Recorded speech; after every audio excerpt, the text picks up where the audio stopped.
You are listening to KZSC's Voces Críticas Critical Voices. I am your host, Silvana Falcone. Today, I'm back with Dr. Christine Shearer, a senior researcher at Coalswarm, an organization that is mapping and analyzing all major proposed coal projects around the globe. Dr. Shearer's research focuses on environmental sociology, particularly global energy policy and climate change adaptation. She previously worked as a postdoctoral scholar in Earth System Science at the University of California at Irvine, as a research fellow at the National Center for Ecological Analysis and Synthesis, and as a reporter for the Center for Investigative Reporting. Her academic writing has appeared in science and media publications including Nature, Environmental Research Letters, National Geographic, and the New York Times. She's also the author of Kivalina, a climate change story published in 2011 by Haymarket Books. She received her PhD in sociology from the University of California at Santa Barbara. Welcome, Christine, back to the show. Thank you. So tell us about Coalswarm, about their mission and their objective. Coalswarm was established in the mid-2000s, and what we are is basically an open-source research organization on fossil fuel projects. So as a lot of people know, hundreds of countries agreed last year to hold global warming to well below 2 degrees Celsius and aiming for 1.5 degrees Celsius compared to pre-industrial levels, known as the Paris Climate Accord. Well, we can determine when we'll hit that level of dangerous warming through what's called a carbon budget. How much carbon dioxide can we put into the atmosphere? Because carbon dioxide is a main contributor to climate change. And so we know, for example, that there's only so much new fossil fuel infrastructure that we can be building if we want to stay below this internationally agreed threshold. But it's amazing how little public information is available about fossil fuel projects, especially centralized, updated, comprehensive info. So that's basically what we do. We collect this info and we make it available to people. And we're used by activists as well as academics, NGOs, journalists, and various government groups. So we're really about being an open source data on fossil fuel projects for different groups. So which coal projects are you currently tracking and mapping as part of Coalswarm? So we try to track every coal plant on the globe that's over 30 megawatts.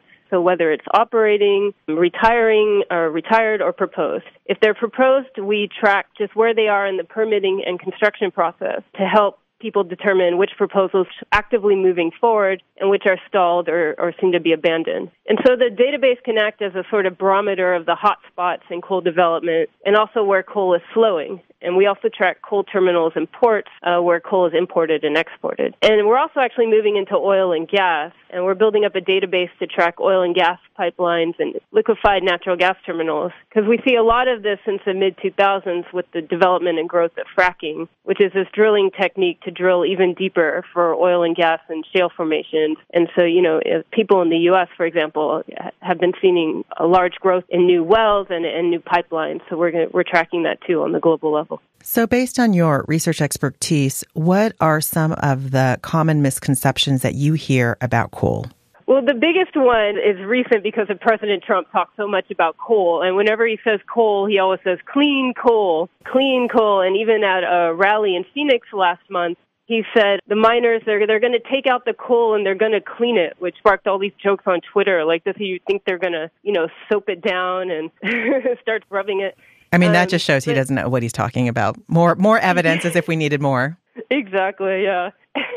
And the fact is, every step of coal production is just inevitably dirty. The mining, the burning, the waste. You have coal ash pits. You have coal waste sites that are full of toxic heavy metals. A lot of mining has been industrialized to the point that companies have found it more efficient to blow the top off a mountain and dump the debris into streams rather than mine underground. And really, the only thing clean coal does is capture some of the carbon dioxide emissions when it's burned. And even then, many times that captured carbon dioxide is used for what's called enhanced oil recovery. In other words, it's pumped into depleting oil wells to help bring up more oil. So we're supposed to be capturing carbon and storing it underground, but it's also being used to pump up more carbon in the form of oil. And I think the other misconception is that coal is cheap, but you have to build up a lot of infrastructure around coal to support it beyond just the coal plants. You need mines to supply the coal, or you need ports to import the coal. You need railroads to transport the coal. You need roads and trucks to move it. You need land to store the waste, and all of this really adds up. Coal jobs are also incredibly difficult jobs, right? They're harmful to, as you've pointed out, to the environment, but they're also very harmful to the physical bodies of coal miners. And as you mentioned, 45 and the recent election put coal back front and center in the conversation, pushing for this increase in coal jobs. But what would you say to someone who lives in so-called coal country, quote unquote, like in West Virginia, who vehemently want to see these coal jobs return? Yeah, coal is a really difficult job, and for coal miners, their average lifetime is often cut short because they inhale so much coal dust, and so it affects their health long term.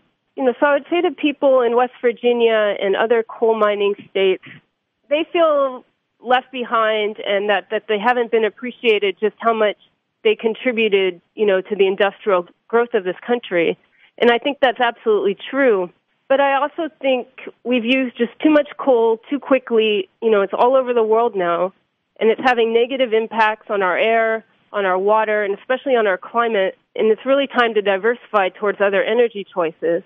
But I think we really need to make sure that people that have found themselves excluded from these future energy technologies, which includes the people of West Virginia, as well as many working class and communities of color, are central to these efforts, that they get job training, that they get job placement, and that we really put them, front and center in the next energy revolution. So how powerful is the coal industry in the U.S., particularly the lobby part of it? Would you put them on par with kind of these powerhouse lobby groups like the gun lobby? Are they that powerful, or are they kind of more of a medium power? So I think the thing with the coal lobby, they're more of a medium power, and it's because they have been up against a much more powerful lobby, which is the oil and gas industry, which has been very, happy recently to eat coal's lunch, basically. So, one thing that coal and oil and gas used to have in common was fighting climate change regulations, fighting the regulation of carbon dioxide emissions. But since the growth of fracking in the mid-2000s, oil and gas companies have really successfully marketed natural gas as the clean fossil fuel. Unlike coal, they presented gas as the bridge fuel away from coal and towards a low-carbon future. So then they didn't need to side with coal anymore. And, in fact, they deliberately distanced themselves. Natural gas is clean. It's coal that's dirty. So when you look at proposed regulations like the Clean Power Plan, which is designed to limit carbon pollution from power plants in the U.S., the way it was proposed under President Obama would have required coal plants to capture some of their carbon emissions to be compliant, to have carbon capture and storage, which would considerably raise coal's operating costs and make them even less competitive. But did not have that requirement for natural gas. It would have essentially allowed any natural gas plant to operate without carbon capture and storage. And so while gas does have 50 to 60% less carbon dioxide emissions when burned than coal, it's still a carbon-intensive fossil fuel, and it would have essentially gotten a pass under the Clean Power Plan, at least initially. And, coal has found an ally in the Trump administration, but I think it's more of a cultural symbol than a show of coal's economic power. It's a case of this declining industry that primarily employed white men in rural areas, which is essentially Trump's base, and they're frustrated about that decline. And Trump really spoke to that frustration, and he is selling them the dream that he can bring it back. But I don't think he can bring it back. Since his election, we have not seen the announcement of one new proposed coal plant in the U.S. The economics are just against it, and so I think their power is really more cultural than actually economic, at least in the U.S. That's an excellent point. So where in the world is addressing the issue of coal the most urgent at the moment? So I would say China. Of all the coal plants built in the past decade, 70% of them were in China. And the countries just became a well-oiled machine for building new coal plants. They provide the funding, they've really developed the technology, they have the labor to build them fairly quickly. And so they're just able to build a lot of coal plants very quickly. And only recently have things started to slow there. And they're actually now facing a power overcapacity crisis because they have all these coal plants, but now they're also building a lot of wind and solar, and it's starting to compete. And so the government's moving to suspend hundreds of proposed coal plants.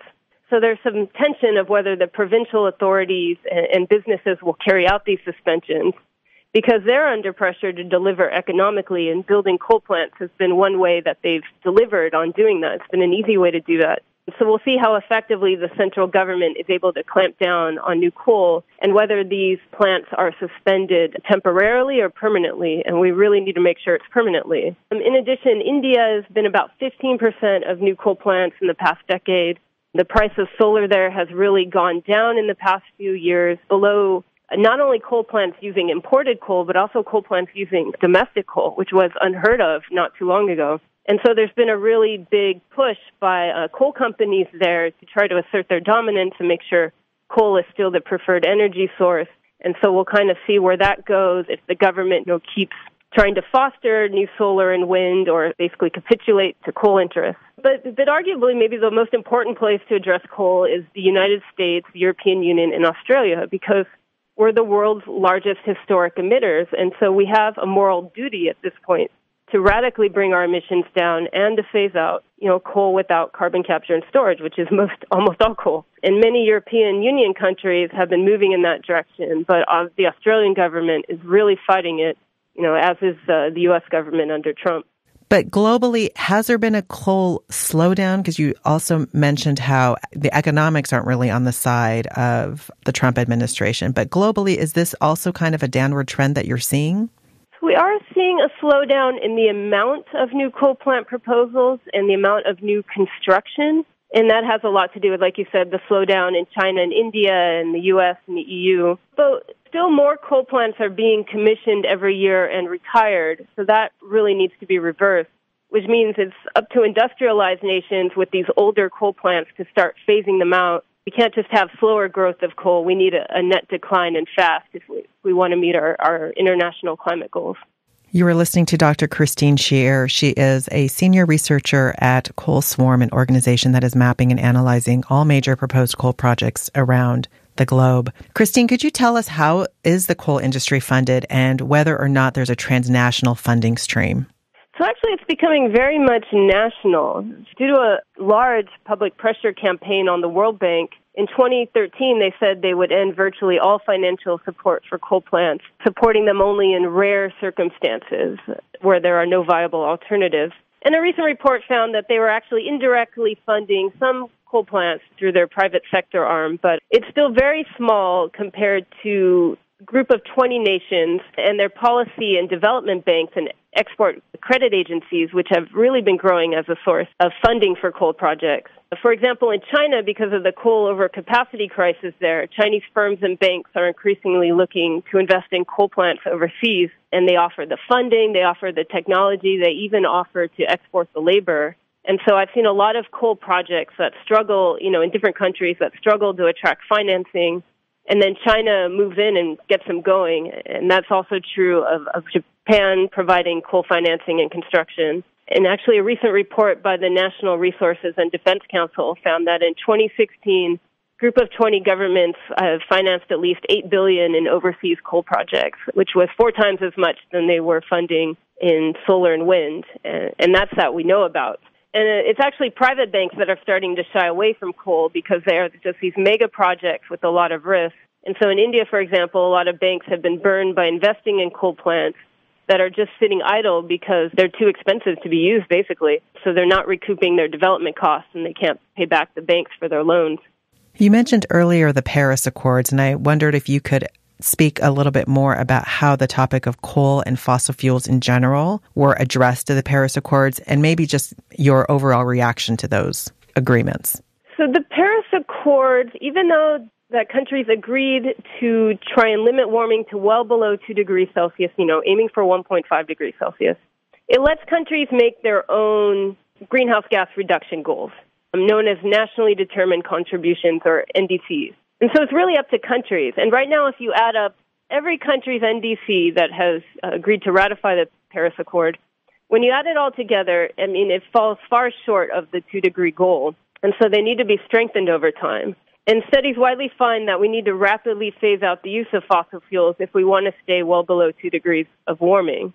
And so one of the most effective ways to lower emissions would be to what's called decarbonize the power sector, which is to say you replace coal and gas plants with things that emit little to no carbon, like solar, like wind, like geothermal. and then you replace gas cars with electric cars powered by this new low-carbon electric grid, or you have better public transport and more walkable cities. And so what it really comes down to is most countries have to, not only meet their goals under Paris, but strengthen them. And so when the U.S. pulled out of those Paris agreements, what was your reaction? I was so mad.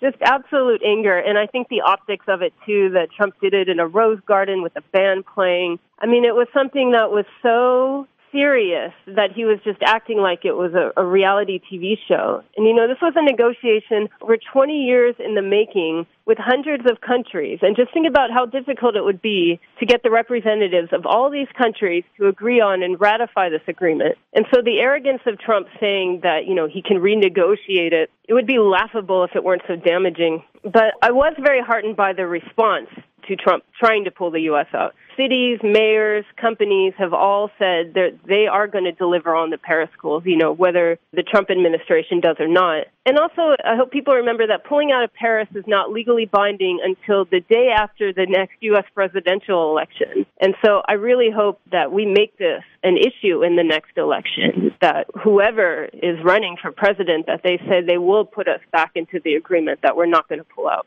You were listening to Dr. Christine Shearer. She is a senior researcher at Coalswarm, an organization that is mapping and analyzing all major proposed coal projects around the globe.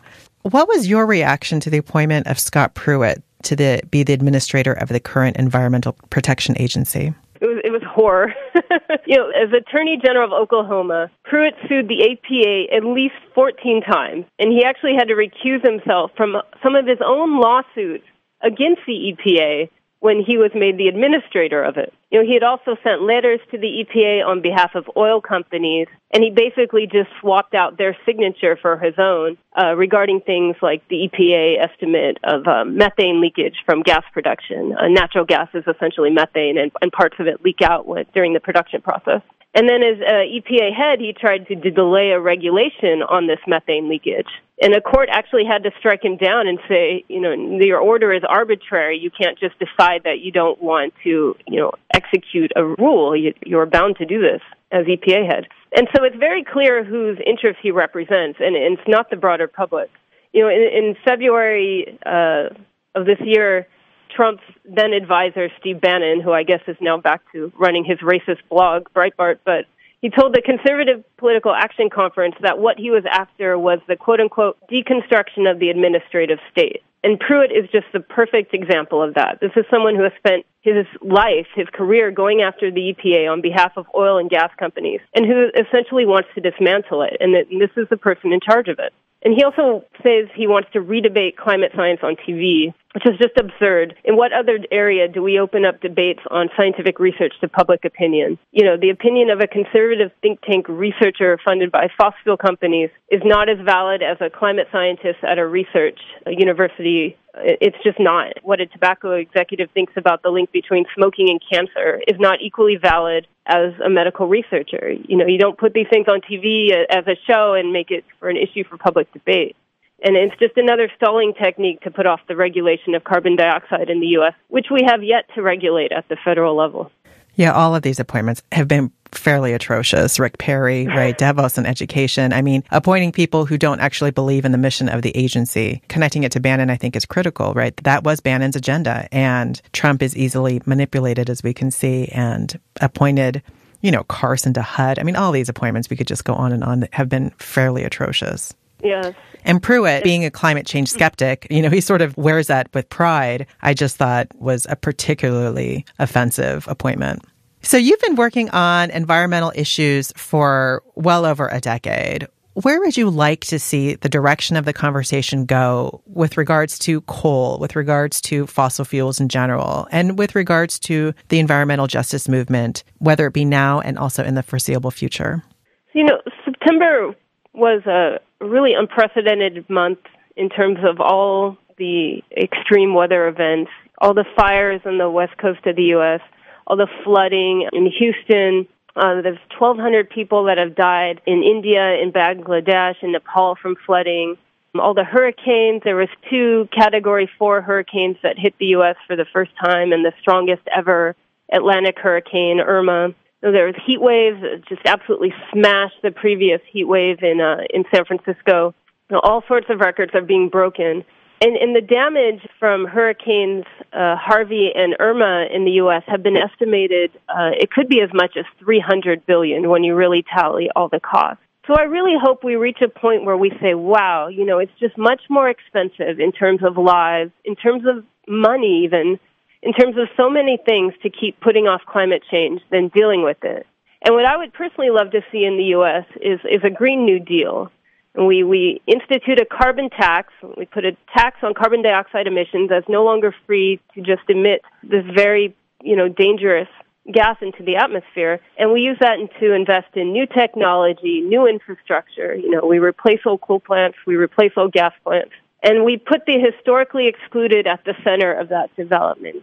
Communities of color that used to live by these refineries, that used to live by these plants. That I would really love to see. And I think it's entirely doable. And we really just have to push for it. We are sort of in this moment of reckoning, right? As you've pointed out, with September being a particularly difficult month environmentally. Yeah, it really feels like things, are starting to hit the fan, as they say. And we really, we don't have a lot of time to, get our act together on this. We really need to start moving forward. Well, thank you so much, Christine, for coming back on the show. It was great to get more information from you about Coalswarm. Well, thank you. It was great talking to you, Silvana.